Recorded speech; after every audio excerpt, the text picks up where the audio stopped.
Top quality और consistent performance के लिए सिर्फ सिल्वर पंप्स। टॉप क्वालिटी और कंसिस्टेंट परफॉर्मेंस के लिए सिर्फ सिल्वर पंप्स, नाम याद रखना।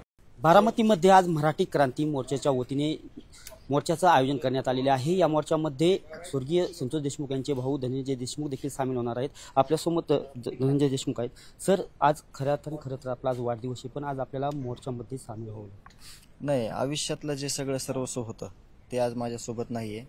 या क्रूरकर्मी लोकांनी ते संपवलेलं आहे, म्हणून माझ्या आयुष्यात कुठलाच वाढदिवस नसणार आहे। आज तो फक्त दिवस आहे, ती फक्त जन्म तारीख आहे माझी।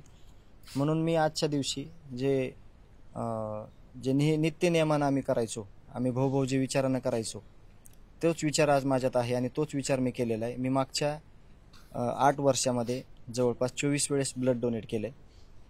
मला जे मेडिकल कॉलेजचे डीन आहेत त्यांच्या हस्ते मला प्रमाणपत्र देण्यात आलं होतं। त्याच्यानंतर मी जे CS होते अशोक थोरात साहेब, त्यांच्याकडे मी नेत्रदान केलं होतं 2020ला आणि आजच्या डेटमध्ये मी मेडिकल कॉलेजला मरणोत्तर देहदान देखील केलं आहे आणि त्याचा फॉर्म आज सबमिट होणार आहे। भाऊ, आज बारामतीमध्ये आला तर प्रमुख कोणत्या मागण्या असणार? कारण की उपमुख्यमंत्री अजितदादा बारामतीतल्या अशा कोणत्या मागण्या तुम्ही प्रमुख 2-4 मागण्या आहेत त्या कोणत्या? नाही, प्रामुख्याने मी आज मागण्या तर सगळ्याला माहिती आहेत, महाराष्ट्राला माहिती झाले मागणी काय, एक तर न्यायाची मागणी आहे।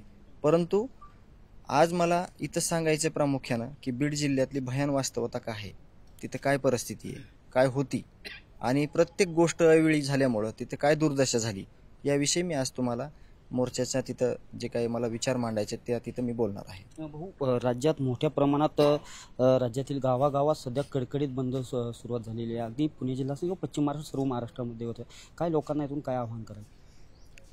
आम्ही शांततेतच सगळं करायला सांगतोय, परंतु जे काय माझ्या भावाबद्दल घडलं, जे काय भावाची निर्घुणपणे हत्या केली, ही हत्या आपण जे काही लढाया होतात त्या लढाईमध्ये जे काही सैनिक मारले जातात त्यांना सुद्धा व्यवस्थित आपण तिथं काळजीपूर्वक त्या बॉडी पाठवतो। परंतु ह्या नीच लोकांनी ज्या पद्धतीनं माझ्या भावाला संपवलंय ते मला शब्द देखील उच्चारू वाटत नाही की काय केलं त्यांनी, तुम्ही बघितलेलं आहे।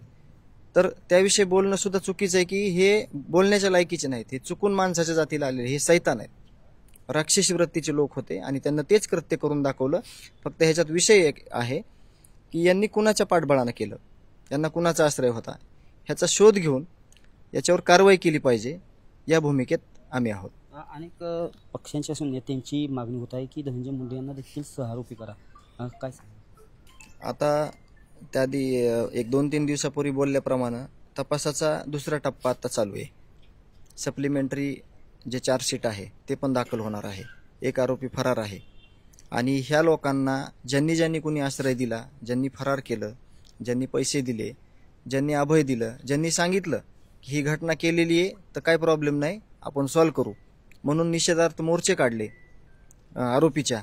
पहिल्यांदा जगात अशी घटना घडली असेल की जो 302चा आरोपी आहे त्याच्या समर्थनार्थ यांनी मोर्चे काढले, ही घटना पहिल्यांदा घडली असेल।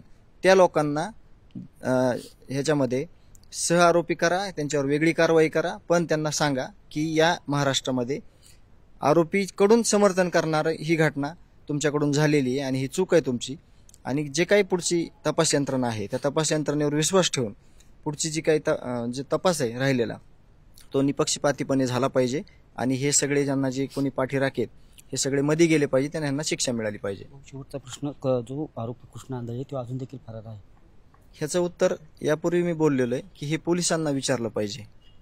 पोलीस ह्याचे मित्र होते, तो राष्ट्रवादी काँग्रेस पक्षाच्या कार्यालयामध्ये सर्रास त्याचा म्हणजे तिथं थांबायचा तो, आणि पोलिसांसोबत त्याचे मैत्रीपूर्ण संबंध असल्यामुळं तो गुन्हेगार असताना देखील तो कागदोपत्री फक्त फरार राहिला होता, त्यांना पोलिसांचं अभय होतं।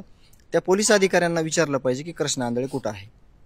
हे होते धनंजय देशमुख। तर आम्हाला प्रमुख न्यायाची मागणी आहे आणि बारामतीमधील मोर्चामध्ये आज धनंजय देशमुख सामील झालेले आहेत। कॅमेरा पर्सन अभिजित पिसेसह मी दीपक कापरे, TV9 मराठी, बारामती।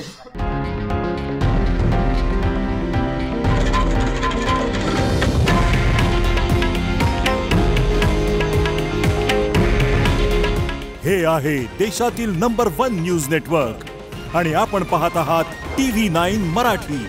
काळजी तुमची, हित महाराष्ट्राचं।